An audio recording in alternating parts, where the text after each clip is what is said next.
দেখতে দেখতে মাস, বছর এরকম করেই যুগ যুগ পার হয়ে যায়। মনে হলো সেদিন বছরটা শুরু হলো, এখন বছরটা প্রায় শেষের দিকে। হ্যালো এভরিওয়ান, আসসালামু আলাইকুম। Welcome to moms kitchen and vlog.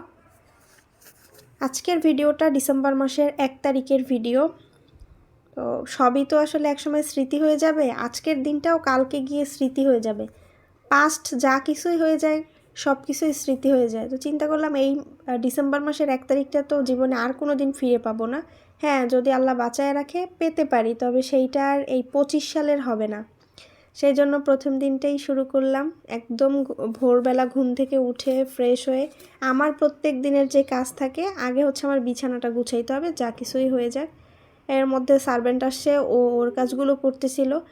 আর আমার যেহেতু ডেইলি লাইফ ব্লগ, এই জন্য এই কাজগুলোই আমি আপনাদের সঙ্গে শেয়ার করি, যেগুলো সারাদিন করি সেইগুলোই। আর সকাল সকাল আম্মু উঠে ইরামকে নিয়ে স্কুলে চলে গেছে।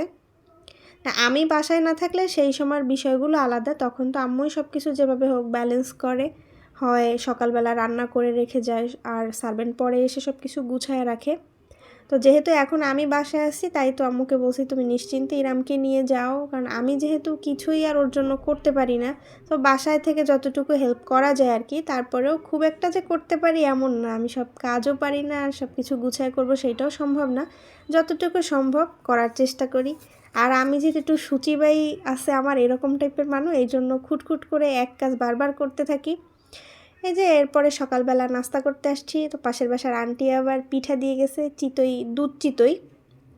তো সেইটা আবার রেখে দিছি। আমি যেহেতু দুধ দেয়া কোনো কিছুই খেতে পারি না, এই জন্য শুধু আপনাদের একটু দেখাইলাম, এরপর আবার রেখে দিছি, আম্মু এসে খাবে বা কিছু করবে। আর সকালবেলা কিছুই খেতে ইচ্ছা করতেছিল না, গোশ ডাল দিয়ে পরোটা একদম ভাল লাগতেছিল না। তাই সকালবেলা ঘুম থেকে উঠে এই যখন নাস্তা করতেছিলাম, তখন অলমোস্ট 11টা বাইজে গেছিলো। তো এরপরে একটু দুধ চা দিয়ে পরোটা খাইতেছিলাম। আর যা মহিলাদের কাজ আর কি, একটু মোবাইলে স্ক্রলিং করা, সেগুলোই করতেছি। একটু যে রিলস দেখতেছি, সামনে যা আসতেছে তাই এগুলো করতেছি। আর মাথায় চিন্তা করতেছি যে এই খাইয়ে উঠে কী কাজ করব, কারণ সময়ের মধ্যে সব কাজ শেষ করতে হবে। খাওয়া দাওয়া শেষ করে এবার চলে গেলাম রান্নার পার্টে। অল্প হোক বেশি হোক, 2-1টা আইটেম হলেও তো রান্না করে রাখতে হবে, যেহেতু আম্মুর আসতে আসতে সেই প্রায় দুপুর হয়ে যায়। এই জন্য আমি গরুর গোশত রান্না করতেছিলাম, আর ডাল চচ্চড়ি, আরও যেন কি রান্না করছিলাম এখন মনে নাই। এর মধ্যে ওদের বললাম যে তোরা একটুখানি অ্যাকোরিয়ামটা ক্লিন করার চেষ্টা কর, আমার মাছগুলো অনেক কষ্ট পাইতেছে। আর হুট করে ঠান্ডা পড়ার কারণে আমার পক্ষে সম্ভব হইতেছিল না অ্যাকোরিয়াম ক্লিন করা।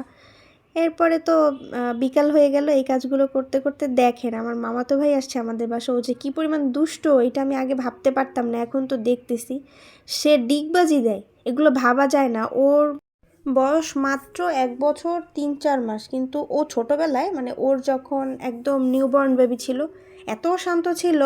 ও প্রায় 2-3 মাস আমাদের কাছে ছিল, এর মধ্যে দেখি না যে ও একটু কান্নাও করে জোরে, কিন্তু এখন এত দুষ্ট ভাবার বাহিরে। ও আসার পরে পুরো বাসাটাই মাথায় করে নিছে। আমার আবার মাঝে মধ্যেই মুড সুইং হয়, ভাত খাইতে ইচ্ছা করে না, তাই একটু রাতে বিফ নুডলস রান্না করে খাইলাম। আজকের ভ্লগটি এই পর্যন্তই। সবাই ভালো থাকবেন। আল্লাহ হাফেজ।